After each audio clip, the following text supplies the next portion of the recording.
What's good, y'all? Back. I'm Matt Parker, host here of the End of the Day show, also founder CEO of a company called Modern Tax, and I run 4Insights, which is a media company where we put out newsletters, podcasts, all that jam, primarily focused on tech and the Silicon Valley ecosystem. Today's show, I'm talking about two individuals. I try to talk a lot about ideas, but the political climate, everything that's happening right now in Silicon Valley is pretty much revolving around many areas of politics that live outside of the products that are actually being built, the venture funding, the companies, the CEOs, everything. So today, or yesterday, I mentioned a little bit about David Sacks, who's this kind of very interesting figure. He kind of has built a massive brand doing the All In podcast with Jason Calacanis, Chamath Palihapitiya, and David Freeberg, and they've kind of built this massive media footprint focused on everything from politics to tech to venture capital and everything in between. And David Sacks historically is a legend in Silicon Valley. He was a part of the original PayPal mafia along with Peter Thiel, Elon Musk, Max Levchin, and the list goes on and on. He started a company called Yammer that he sold to Microsoft for a few $1 billion, and he actually took over a company called Zenefits. And this is right when I was starting to learn about technology. I remember this company grew. They were this $4 billion company all about payroll, and then it all came crashing down.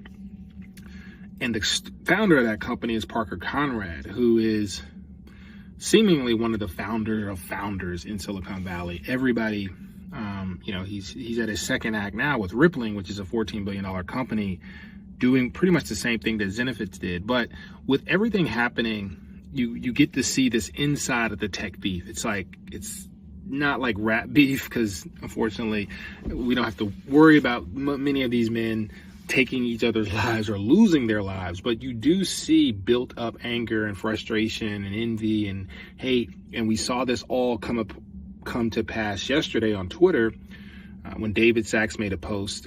Parker Conrad actually retweeted it with a post, and then Paul Graham, who is another Silicon Valley legend, founder of Y Combinator, many multiple accolades. I mean, really, his essays are pretty much how this whole ecosystem out here in the Valley runs, right? His essays are essentially like the Bible for most founders. He came to defense of Parker Conrad, who's his guy, because obviously Parker Conrad participated in Y Combinator with Zenefits and then again with Rippling. And it just became this ongoing stroll of just people coming at David Sacks, some people coming to his defense. Sacks aligns himself with what we call the right?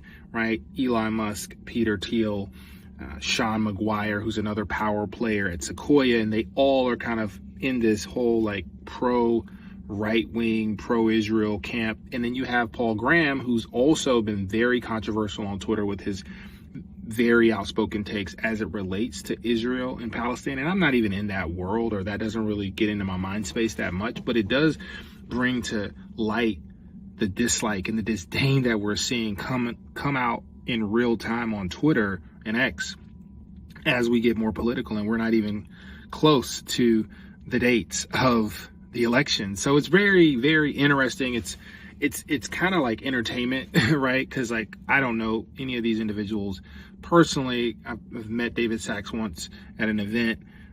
I've heard things, and it's crazy because a lot of people that I know might have been a part of Rippling, and Parker Conrad, he's very rare in the fact that people basically consider Zenefits a failure because there was no real economic outcome at the end of the day. I think they ended up selling to private equity for pennies on the dollar of what they were valued at one point. But he was able to quickly rebrand himself, start Rippling, which is almost the exact same company, and he's ramped it up to a $14 billion market cap.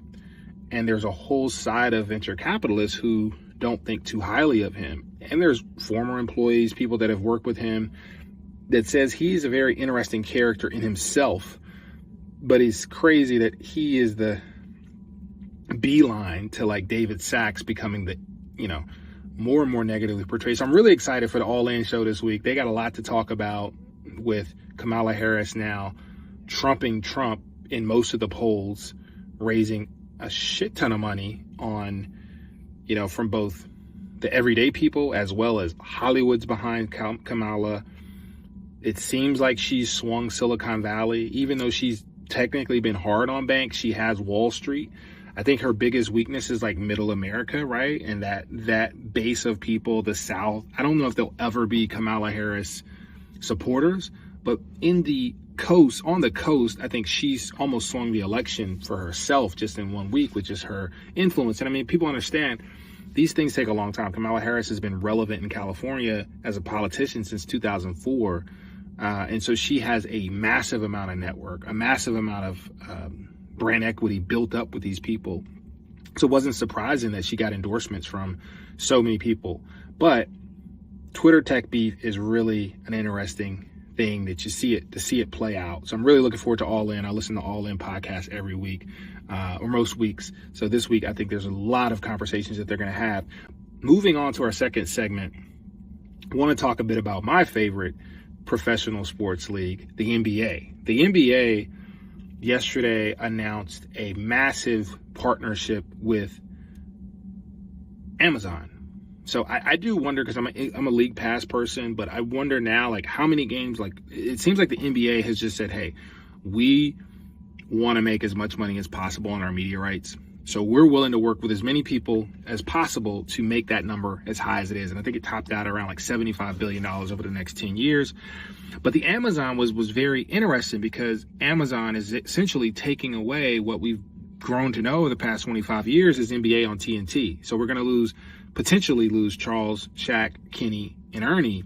But already there's rumors, and these are rumors, so there must be, where there's smoke, there's fire, that TNT team will tag along in Amazon, at least in some capacity, but is a little conflicted, because we've heard that Ernie Johnson is not going to leave TNT.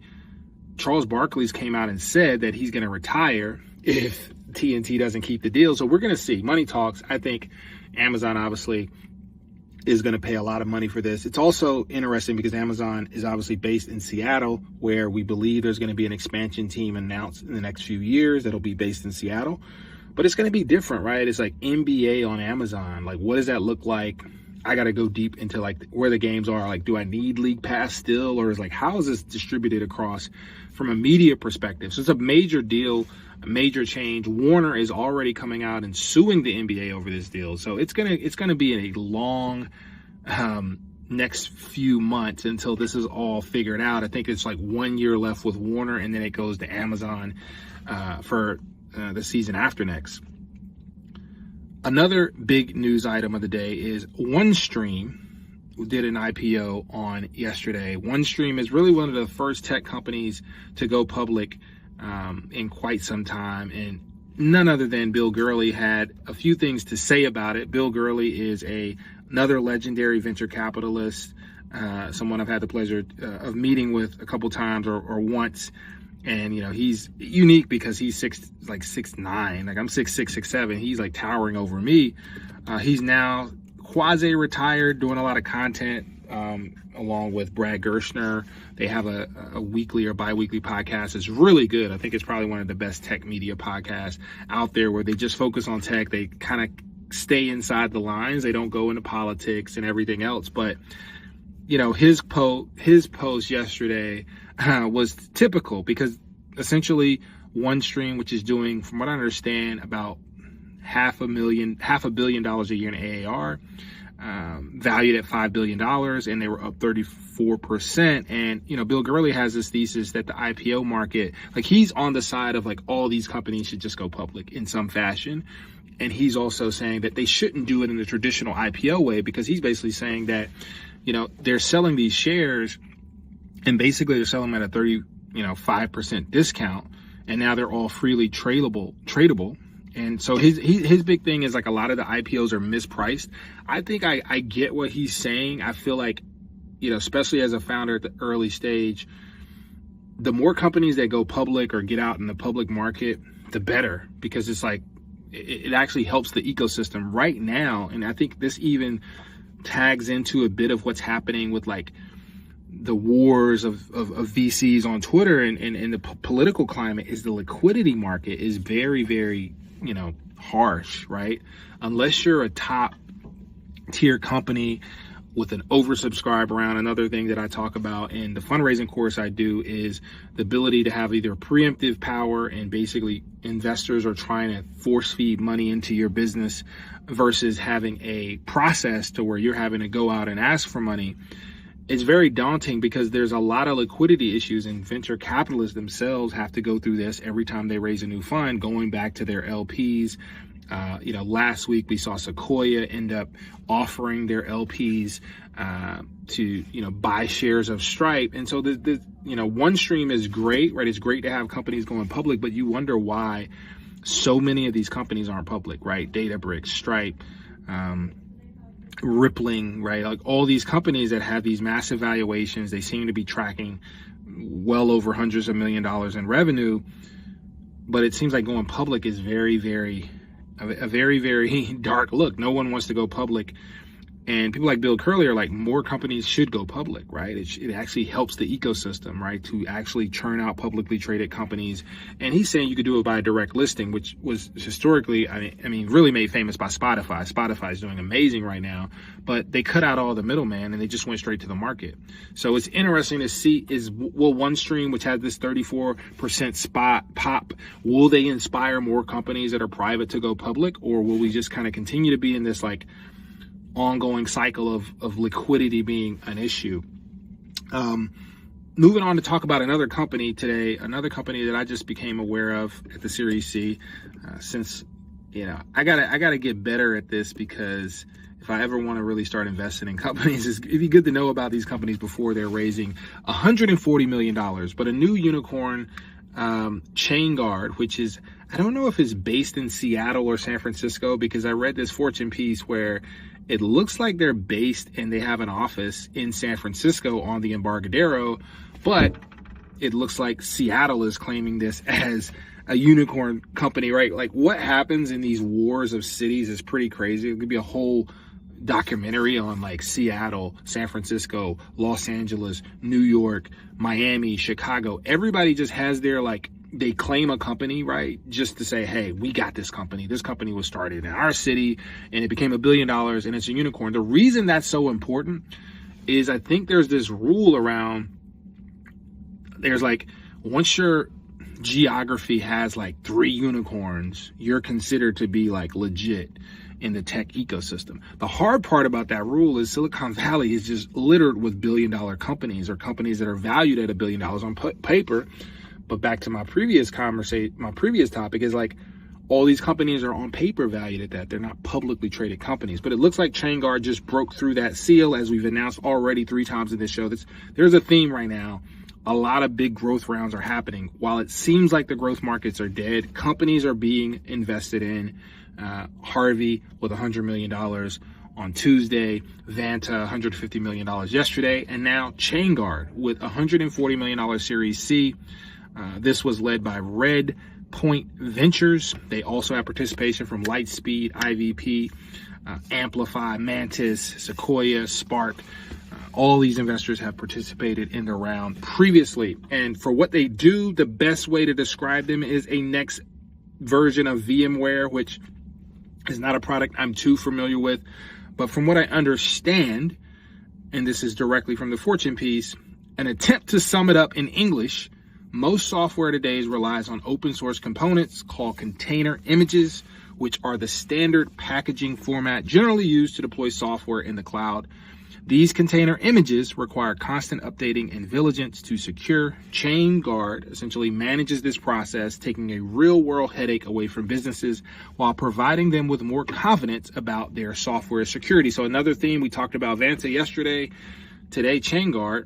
Security is becoming top of mind, right? The CrowdStrike thing is every Fortune 500 or every company that's massive is probably just thinking about security right now. So it's a perfect time to land this and say, hey, we're raising this amount of money and there's some kind of security. It's almost like security is taking a little bit of the zeitgeist from AI, right? Past 18 months, we've talked about AI, countless companies in AI, countless fundraising announcements. Now with CrowdStrike, security is like in the forefront. It's already been a big deal, but you got Wiz turning down $23 billion from Google. You now have this ChainGuard company. You have Vanta trying to move up market and become more part of the security thought. It's a really, really important space. So congrats to ChainGuard on the $140 million round. They are technically here in San Francisco. Technically they were remote because they actually started during the pandemic, but they're being claimed by Seattle. But that's it for the end of the day show. I hope you all are enjoying this. Again, make sure to check out all the sources of news and content that come from 4 Insights, starting with our newsletter at stretch4.substack.com. You catch us also on 4 Insights on YouTube as well as Instagram. I recently launched a 4 Insights Instagram just for this content, just for this stuff. So putting a lot of charts, a lot of graphs, a lot of backup material as it relates to these conversations. And also, most importantly, check out the free ebook that I have that I'm doing. I'm launching a course on Maven, still tentatively on the dates, but launching a fundraising course. If you are a venture-backed founder or want to be a venture-backed founder with your startup or your business, check that out. Starting with the free ebook on, how I basically cold emailed my way to raising a $2.5 million round in 2019, trying to distill those hacks and ways that you can go out and raise money. And the reason we talk a lot about these big fundraising announcements is, while it is very hard to raise venture capital right now, there is a large amount of dry powder on the market. And I believe these next few quarters are going to be big numbers for companies that are raising venture capital at the seed, pre-seed, Series A level. So not all about these big rounds, but these big rounds show that you can do it. And so that's what the content that I'm producing with the ebook and the fundraising course is all about. I'm Matt Parker. Thank you all for listening to the end of the day. Let's go have a great happy hour for Thursday.